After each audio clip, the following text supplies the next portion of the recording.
देखिए, सरकार ने अपनी बजट रखी और आपने देखा कितना संतुलित बजट है। बिना किसी बोझ किसी के ऊपर दिए के बावजूद सरकार अपने कामों को बेहतर तरीके से अंजाम दे पाए। कैपिटल एक्सपेंडिचर भी हमारा काफ़ी बढ़ा है, 9% के लगभग। सोशल सेक्टर में आप देख रहे हैं कि 60-62 हज़ार करोड़ रुपये सरकार खर्च कर रही है। ये बहुत बड़ी और सबको जोड़ने वाला बजट है, और जो छूटेंगे उनको भी कैसे जोड़ा जाएगा उसके लिए भी आने वाले समय में काम करेंगे। झारखंड एक पिछड़ा राज्य होते हुए भी अपने वित्तीय व्यवस्थाओं को आए दिन मजबूती प्रदान कर रहा है। और आज ही किसी अखबार में हमने पढ़ा है कि वित्तीय व्यवस्था हमारे राज्य की, देश के बेहतरीन प्रदर्शन करते हुए चौथे राज्यों में गिना जा रहा है। तो कई ऐसे है, बहुत बड़ा बजट है कि सब जोहार हजारीबाग, मैं फैज़ अनवर, आप देख रहे हैं जोहार हजारीबाग। आज झारखंड के वित्त मंत्री राधा कृष्ण किशोर ने बजट पेश किया है और बजट में पिछली बार जो बजट था 1,28,000 करोड़ का, उससे कई ज़्यादा है, 1,45,000 करोड़। आपको बता दूं जो मुख्य चीज़ें थी इस बजट में क्या रही थी, उसके बाद आपको हम सुनाएंगे कि जो सत्ता पक्ष के विधायक थे, जो विपक्ष के विधायक थे और जो सत्ता पक्ष के विधायक थे, उन्होंने क्या कहा इस बजट को लेकर। कईयों ने तो ये भी कह दिया कि ये बजट जो है अगवा अबुआ नहीं, ये पिछुआ बजट है, लेकिन उस पर कई ने और कई और तंज कसा है। लेकिन आइए आपको बताते हैं इसमें क्या खास आई है।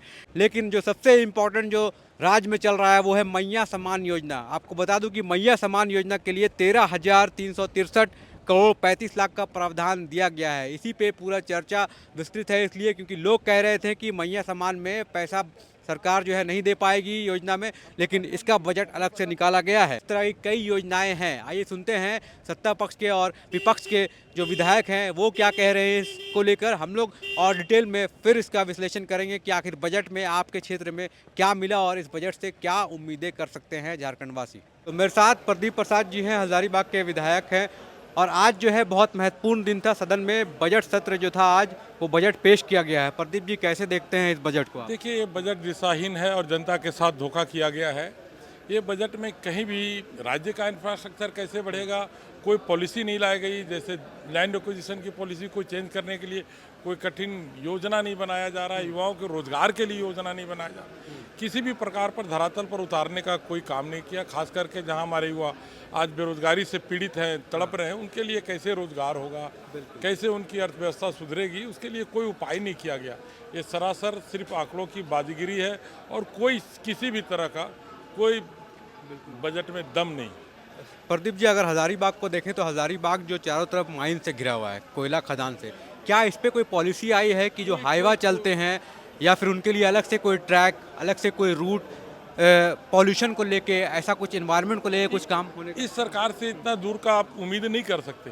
ये सरकार उतना दूर तक सोच नहीं सकती कि कैसे उन लोग से अलग ट्रैक बनाया जाए, विस्थापन का क्या नीति हो, जीएम लैंड का क्या हो। अगर जीएम लैंड 80% लोगों को पेमेंट नहीं मिल पा रहा है, गांव के लोगों को, और लोग विस्थापित इस तरह से हो रहे हैं, बेघर हो गए, उनके लिए किसी प्रकार का कोई सुविधा नहीं सोचा गया इस बजट में। तो इससे बड़ा दुर्भाग्यपूर्ण क्या होगा।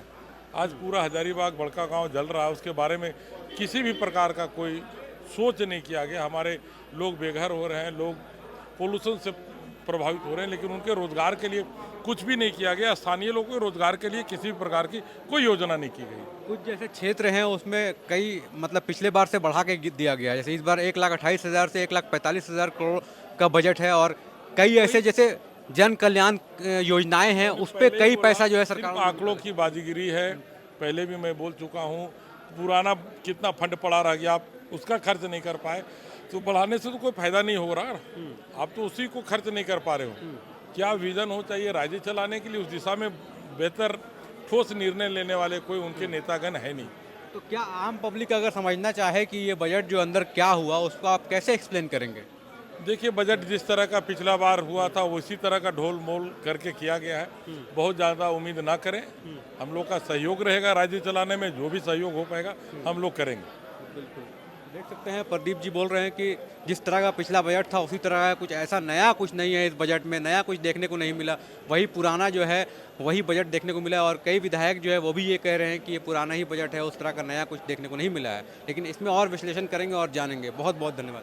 धन्यवाद। मैं राज्य सरकार द्वारा प्रस्तुत इस बजट के बारे में सामान्य बातें सिर्फ इतनी कहना चाहूँगा कि इस बजट ने 1,45,000 करोड़ के इस बजट में सोशल सेक्टर का सबसे ज़्यादा ध्यान रखते हुए सरकार ने अपने राज्य के गरीबों और वंचितों और अंतिम पावदान पर खड़े व्यक्ति के बारे में सबसे अधिक सोचा है और सबसे ज़्यादा उस पर काम करने का विचार किया है। आज ये हेमंत सरकार के द्वारा माननीय वित्त मंत्री बहुत ही सीनियर हैं, माननीय राधा कृष्ण किशोर जी, जिनके द्वारा आज बजट पेश किया गया। जब सुबह हम लोग आ रहे थे तो लिखा हुआ था कि अबुआ बजट ये हेमंत सरकार के द्वारा पेश किया जाएगा।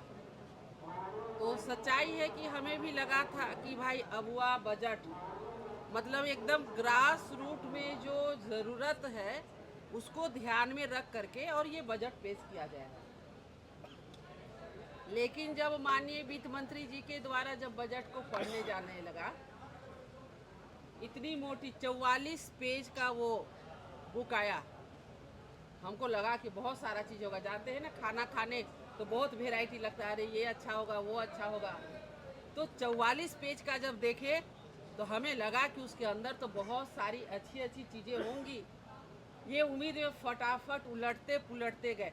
जैसे एक छोटा बच्चा को नया बुक दीजिएगा तो उलटता पुलटता है, देखिएगा भले उसका हाथ कट जाए।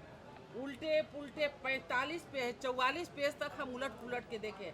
वाह रे वाह, सुंदर सुंदर कविताएं, सुंदर सुंदर स्लोगन, जमीन से आसमान तक की बातें, लेकिन अंदर में कोरा कागज। केवल अपनी नाकामी को छुपाने के लिए केवल केंद्र पे आरोप प्रत्यारोप। अरे माननीय वित्त मंत्री जी से हमने पूछा, आप बताइए कि झारखंड के युवाओं के लिए, उनके लिए आपके बजट में क्या है?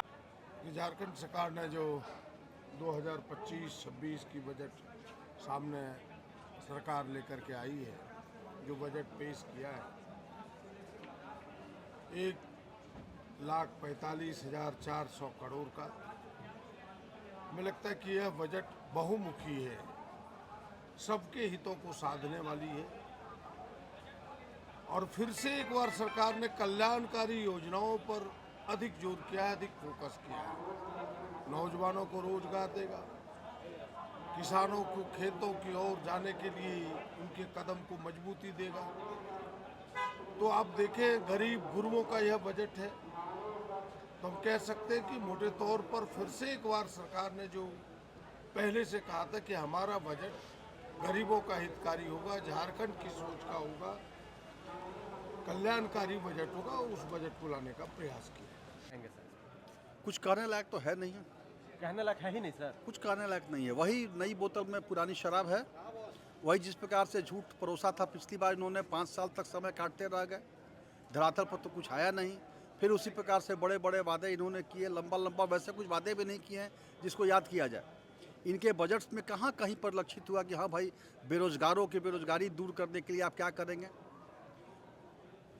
सर विपक्ष बोल रही है कि ये अबुआ बजट नहीं है, पिछवा बजट है, क्या कहेंगे इस पे?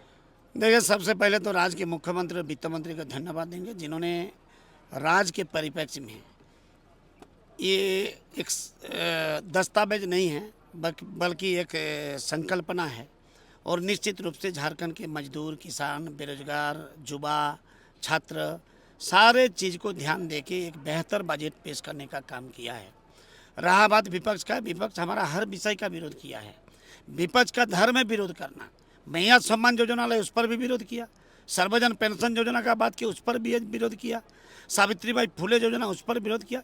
इसलिए विपक्ष का हर सवाल का जवाब देने के लिए बाध्य नहीं है।